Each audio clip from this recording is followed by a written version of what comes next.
भारत की जो public health care schemes हैं वो अक्सर एक उलझे हुए धागे की तरह लगती है ना।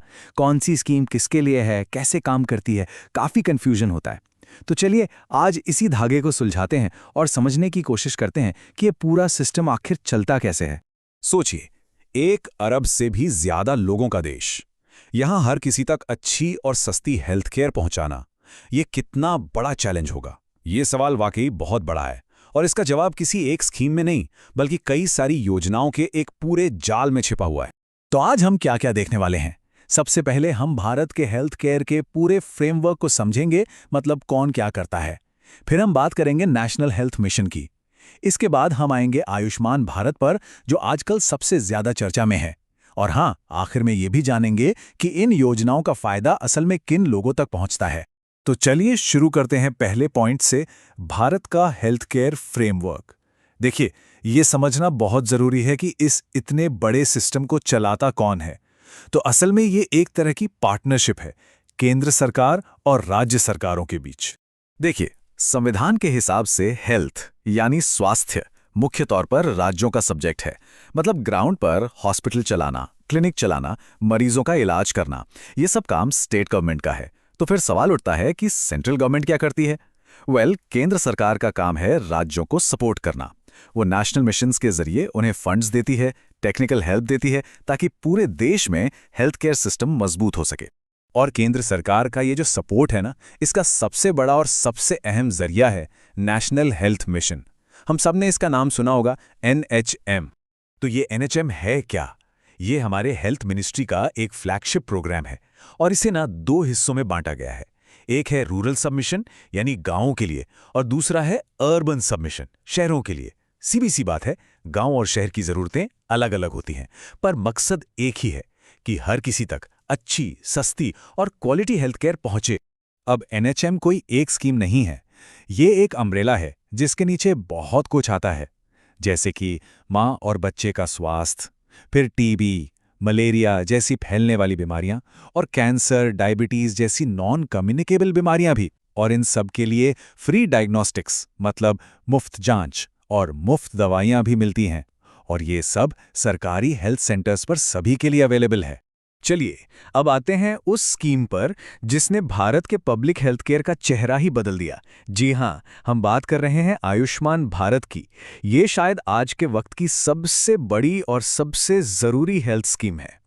इस प्रोग्राम को यूनिवर्सल हेल्थ कवरेज यानी UHC हासिल करने का सबसे बड़ा जरिया माना जाता है। अब ये UHC क्या है?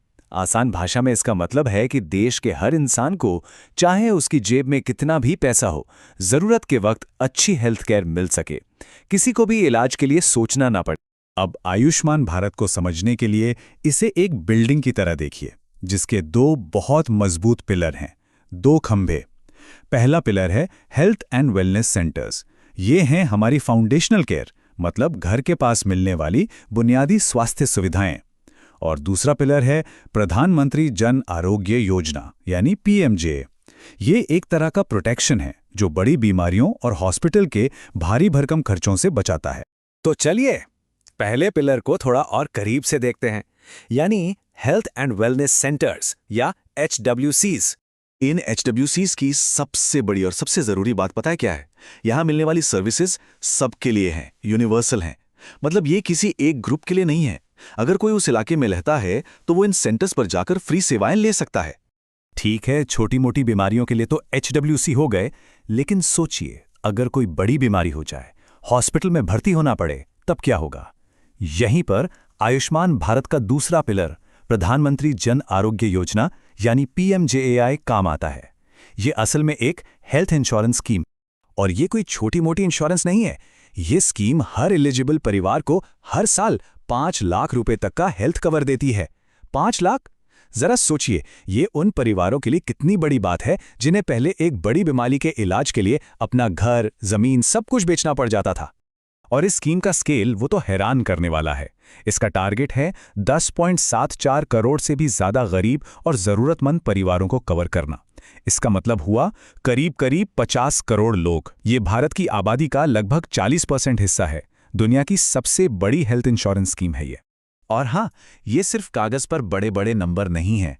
अगर हम जून 2019 तक का ही डेटा देखें तो छत्तीसगढ़ में देखिए 5.5 लाख से ज़्यादा एडमिशन, केरल में 5 लाख से ज़्यादा, गुजरात में भी लगभग 5 लाख। ये आंकड़े बताते हैं कि ये स्कीम ज़मीन पर वाकई लोगों की मदद कर रही है। तो अब सबसे बड़ा सवाल कि ये जो 5 लाख रुपए का कवर है, ये मिलता किसे है? मतलब कौन है इसके बेनिफिशरीज?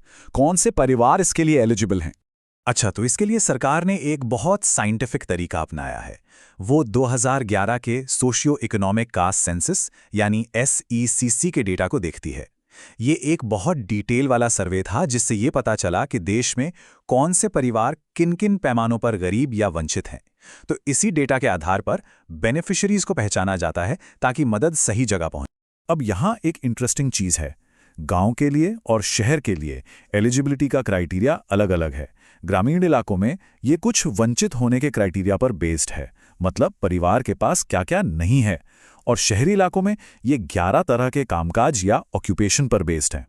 अगर गांव की बात करें तो कुछ उदाहरण हैं, जैसे वो परिवार जिनके घर की छत और दीवारें कच्ची हैं, या ऐसा परिवार जिसमें 16 से 59 साल के बीच कोई एडल्ट मेंबर नहीं है, या फिर ऐसे घर जिन्हें महिलाएं चलाती हैं और उनमें कोई एडल्ट पुरुष नहीं है, या वो भूमिहीन परिवार जो दिहाड़ी मजदूरी पर निर्भर हैं। और शहरों में 11 तरह के काम करने वालों की लिस्ट है।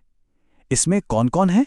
जैसे कि कूड़ा बीनने वाले, घरेलू कामगार, सड़क पर सामान बेचने वाले, मोची, फेरी वाले, कंस्ट्रक्शन वर्कर, प्लम्बर, मेसन और ट्रांसपोर्ट वर्कर जैसे ड्राइवर, कंडक्टर, रिक्शा चलाने वाले। ये सब इसमें शामिल हैं। तो कुल मिलाकर ये सारी स्कीम्स एक बहुत ज़रूरी सेफ्टी नेट, एक सुरक्षा कवच तो बनाती हैं, लेकिन हेल्थ फॉर ऑल यानी सबके लिए स्वास्थ्य का जो हमारा लक्ष्य है, वो मंजिल अभी थोड़ी दूर है। तो अब सवाल यह है कि इस सुरक्षा कवच को और मजबूत कैसे किया जाए? कैसे ये पक्का किया जाए कि कोई भी भारतीय सिर्फ पैसे की कमी की वजह से इलाज से वंचित न रह जाए? शायद यही भारत के हेल्थ केयर सिस्टम के सामने अगला सबसे बड़ा चैलेंज भी है और सबसे बड़ा अवसर भी।